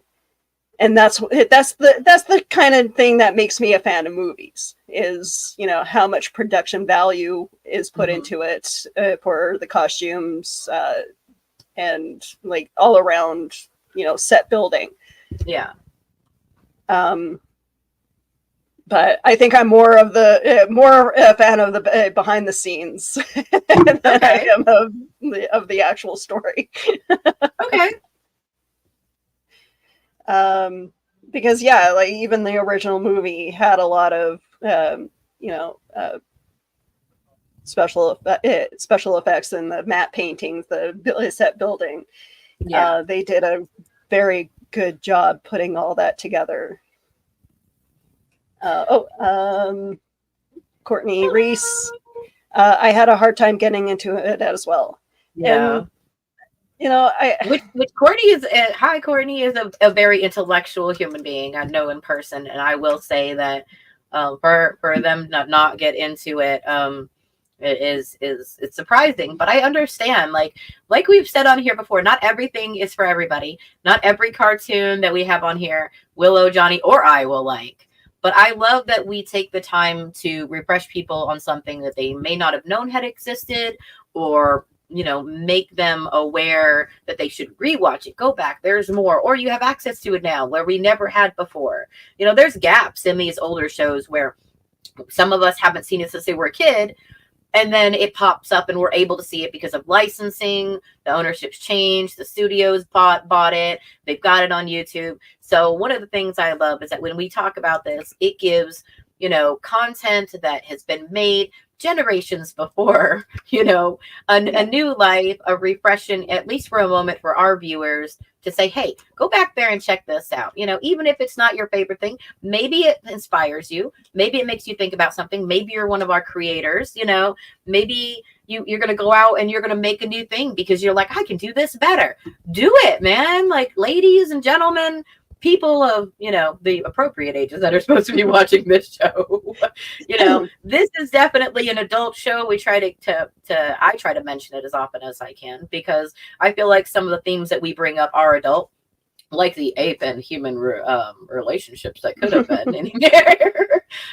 The scantily clad ladies. I will mention something I didn't mention before. Again, love the background music. Some of the, you know, 60s, early 70s vibes is still in there. You can hear some of the noises from the old cartoons, the shooting of the gun, the lasers sometimes, you know, the sounds of the vehicles. So if you're a fan of old antique noises or voices, these are another reasons to check out some of our episodes, even the further back ones with Willow and Johnny. They've been around longer than I was on. You know, I've only been here a year, and I am still thankful to be part of the Cereal Box family. And I look forward to Star Trek, because I'm not going to lie, like I said, I've never seen it. I'm a Star Trek watcher. I've never seen the cartoon, so I'm ready. I think I've like kind of remember watching it, but not not as in depth as I will this coming week.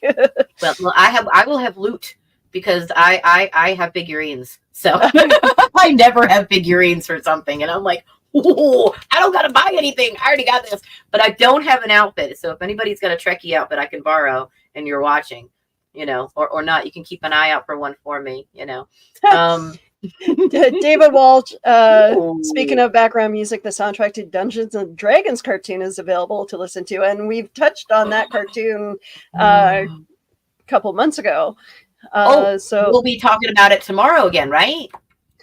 Yes, yeah. So in closing, tune in tomorrow evening for Geeky Discoveries, hosted by me.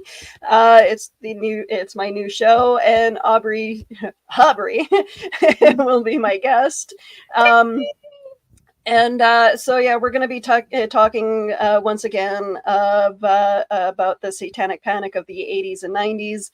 I'm hoping to bring back our cop friend and maybe someone else who is willing to discuss the satanic panic, what they went through. But yeah, I'm excited to talk more about it. So please find Geeky Discoveries on Facebook and on YouTube. Aubrey, where can we find you on social media? You can find me on Miss Kind Red Ivy, Kindred Ivy on Instagram, and Dawning Even K on Facebook. And that's pretty much it. You might be social media, mistress over there. All hail. I got 2 platforms, man. I'm like, that's YouTube high. That's about it. See, so here's the thing, like, I can work on social media forever. Like, I love doing the social media stuff, but I am terrible at promoting myself. I don't know, some of your videos, that one with the sausage, I was like, yeah, you know what I'm talking about. If you guys haven't seen that, my promo to find me a job in radio, I don't know if that'll work. I follow Willow, if you guys don't know, and sometimes she posts things, and I'm like, I couldn't do that. I bravo. Okay, in order to see that video, you can follow me all over social media. I am on TikTok, YouTube, Facebook, and Instagram. I'm also on Threads, which is it's like the positive version of Twitter. Oh, okay, cool. So yeah, it's owned by Meta, but I find it's much better. Much better platform. So yeah, there is a video of me starting out holding a stalk of farmer sausage. Farmer sausage. I was like, if you ever come to Tennessee, I'm going to take you to Buc-ee's. It's like,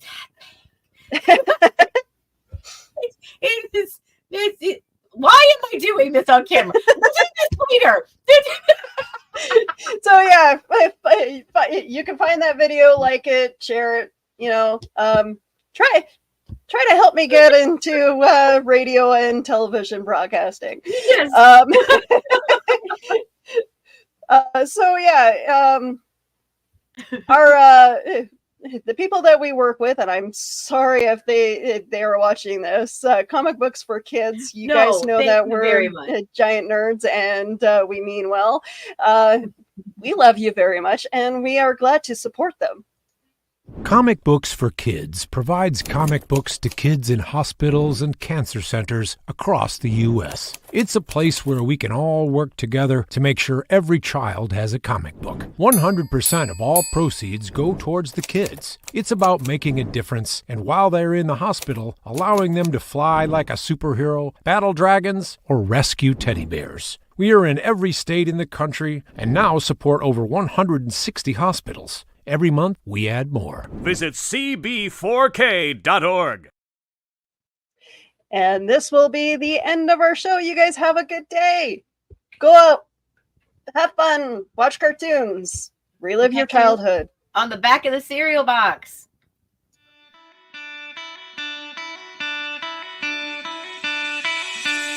It's like Coca-Cola, Levi's